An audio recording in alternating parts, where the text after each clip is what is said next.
तो आपको यह पवित्र कथा सुनने को दोबारा से मिली है। कुछ के जीवन में इन 2 वर्ष के बीच में सुख आए होंगे, किसी के जीवन में दुख आए होंगे, लेकिन यह भगवान की भक्ति, भगवान की कथा ही ऐसी चीज है जो व्यक्ति को सुख में भी वैसा ही रखती है और दुख में भी वैसा ही रखती है। किसी ने कहा, कभी कभी कहा जाता है कि महाराज कथा से क्या मिलेगा? आखिर ये जो हम कथा निरंतर सुनते हैं ये कब काम आएगी? सुन ली, सुनने के बाद में जीवन में परिवर्तन भी आया और जीवन में परिवर्तन होने के बाद में व्यक्ति को एक दिशा भी मिली। वो सब कुछ तो पूरा हो गया तो दोबारा क्यों सुने? कई लोग इन कथाओं के माध्यम से अपना टारगेट प्राप्त कर लेते हैं, अपने लक्ष्य को प्राप्त कर लेते हैं, लेकिन जब लक्ष्य की प्राप्ति हो गई तो दोबारा कथा क्यों सुने? ये सारी बातें आज आपको सुनने को मिलेंगी। इस कथा का बड़ा भारी महत्व है। इस कथा का प्रभाव आपने 2 वर्ष पहले भी देखा था कि आप जैसे आए थे वैसे नहीं रह पाए और 2 वर्ष बाद तक भी आप बदल नहीं पा रहे हो। अपने आप को वैसा ही फील करते हो, कहीं ना कहीं भगवान के नजदीक अपने आप को महसूस करते हो।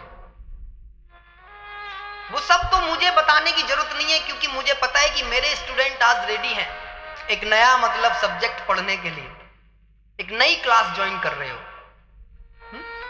मैं हर जगह जाता हूं तो जब नई जगह जाता हूं तो कहता हूं कि भैया कथा को कैसे कैसे सुनना चाहिए, तो वो भी बताने की जरूरत नहीं है, लेकिन फिर भी याद दिलाने के हिसाब से बताऊंगा। देखो भैया, भगवान ने जिनको अस्वस्थ किया हो, मतलब जिनकी फिटनेस मेंटेन ना हो, किसी के घुटने में दर्द दिया हो, किसी के सर में दर्द दिया हो, किसी के पेट में दर्द दिया हो, तो उनके लिए हमने कुर्सियों की व्यवस्था की है।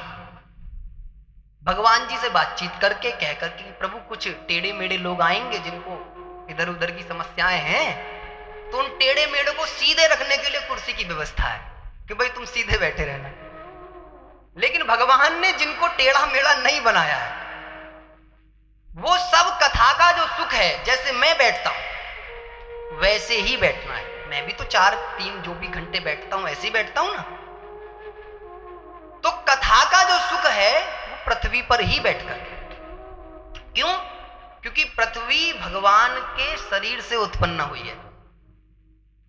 अब ऐसा मान के चलना, जो लोग पृथ्वी पर बैठकर के कथा श्रवण कर रहे हैं वो स्वयं भगवान की गोद में बैठकर के कथा श्रवण कर रहे हैं, ऐसा भाव अपने पास में रखना।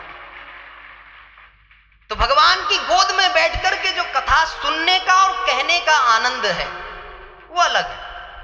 एक दिन फील करके देखना, पहला दिन है तो इसलिए समझा रहा हूं। खैर,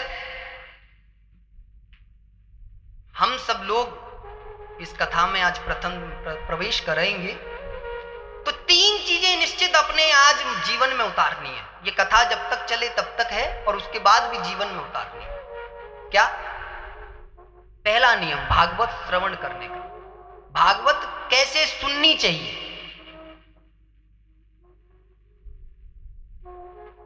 इस पांडाल में आज से ही भगवान स्वयं विराजमान हो गए और जहां पर भगवान विराजमान होते हैं,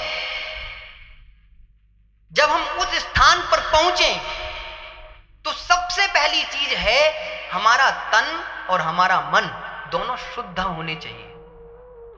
यहां तब ही आना जब मन शुद्ध हो, अपने मन को अच्छा करके आना। वैसे तो तुम घर में रुकना चाहोगे तो भी नहीं रुक पाओगे, लेकिन शरीर से आ रहे हो ठीक है, लेकिन मन की पवित्रता करके यहां पर बैठना।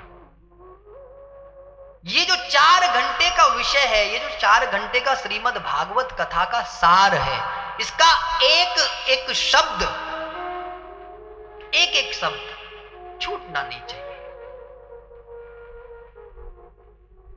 जिन लोगों के पास में कुछ ऐसा है कि उनको लगता है कि हम कथा में से हमें कुछ अच्छे सूत्र मिलने वाले हैं, कथा में से कुछ अच्छा सीखने को मिलने वाला है, तो अपने घर से कॉपी और पेंसिल भी लेके आना। पता नहीं भगवान कौन से शब्द मेरे मुख से निकाल दें, और पता नहीं आप जब उनको, क्योंकि आप लोग यहाँ जो सुन रहे हो ना, वो घर जाते ही भूल जाओगे, फिर यूट्यूब खोलते फिरते हो चारों तरफ को कथा सुनते। इसीलिए ना एक कॉपी और पेंसिल साथ लेकर के आना, जो भी अच्छी बातें लगे उन्हें लिख लेना। उससे दो लाभ होंगे।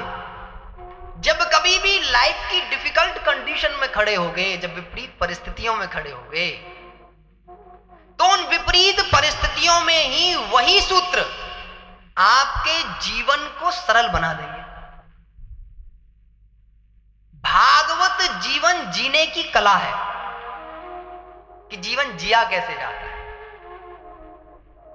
किसी को जीवन को जीना सीखना है ना, तो उसको भागवत की ओर आना चाहिए, क्योंकि भागवत के अंदर भगवान के 24 अवतारों की कथा है। कितनी? 24 अवतारों की। हमको लगता है भागवत ऐसे कृष्ण कथा, भागवत केवल कृष्ण कथा नहीं है।